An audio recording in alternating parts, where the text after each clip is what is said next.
Yun no, sa pangunguna ng ating butihin, shout out, Cap Igoy Diseo, butihin nating kapitan sa ating barangay. So, O1 update muna tayo mga boss idol. At yan kung makikita nyo, linggo ng umaga yung kuhang yan ni Kuya Larry sa Tumagay Beach. Kita nyo naman, kung gaano kalakas, salamat na lang din tayo, puro hangin lang.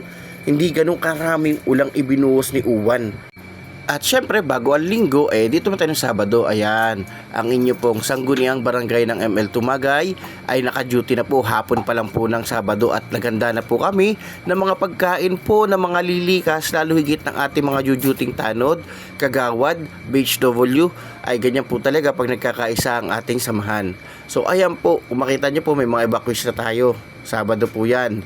At salamat po at sila po'y nakikiisa sa aming paanyaya na mas mabuti ng lumikas ng mas maaga kaysa kaorasan pa lumikas upang mas maagapan yung amang yayari nating sakuna, kasi wala naman po nakababatid ng kung anong mangyayari. At shoutout po sa masipag na MDRRMO office natin na talaga na po, kung nakita nyo kanina yung kay Bunso tsaka sa dalawang senior natin, meron po silang sleeping bag, sleeping kit. So galing talaga ng ating MDRRMO. Shoutout sa inyo sa pamumuno po ni Sir Rodinel Veracruz. At syempre yan, linggo ng umaga po ay kumuha na po tayo ng ating pananghalian. At yan po ay sa pamumuno po ng ating kapitan. So naatasan po ang inyong lingkod na kumuha ng ating pagsasalusaluhan kasama ang ating mga evacuees. At kung makita po ninyo ay ayan po, meron po tayong mag-adobo po tayo ng adobong baboy. Ay talaga naman pong pagkasarap sa panahong ganitong malamig. At ito po ang aming ganap. So habang kami mga nakaabang sa Bagyo, ay dumating po ang ating butihing mayor. Shoutout Mayor Salde Saavedra at sa grupo ng ST, sa lahat po ng konsyales, Vice Mayor Tumagay, sa inyo po lahat. Maraming salamat po sa inyong pagtugon sa bawat barangay. At talaga pang napakabilis ng po ng inyong mga tugon na aksyon, na kung saan po ay nagdala po sila ng mga pandagdag na pangkain ng mga evacuees at saka ng mga duties.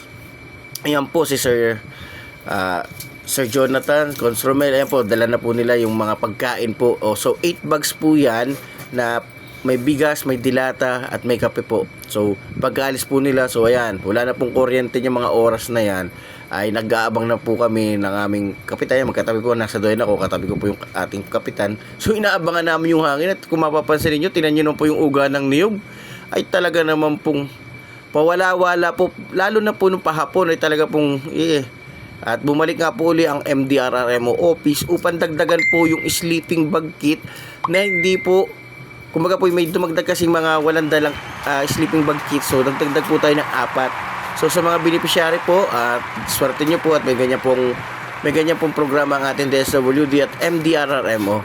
So nagkakaisa po ang ating LGU. So ayan, bandang mga alas 3 ng hapon, kung saan sabi ko nga po ay, Kap, magpapasopas na ako, merienda time na po. At yan nga po, sila po si Ate Ludi, shoutout sa iyo Ate Ludi, Ate Nalin at sa asawa ni Kuya Matot, ay shoutout sa inyo, masisipag na magluluto. Sila po ang ating mga itinalaga sa kusina, kung saan sila po nangangasiwa ng pagkain ng ating duties at evacuees. So ayan, naka-duty po ang ating Tita Medi, si Ate Mikay. So namamahagi na po ng sopas. Ay, ng kape po pala muna yan.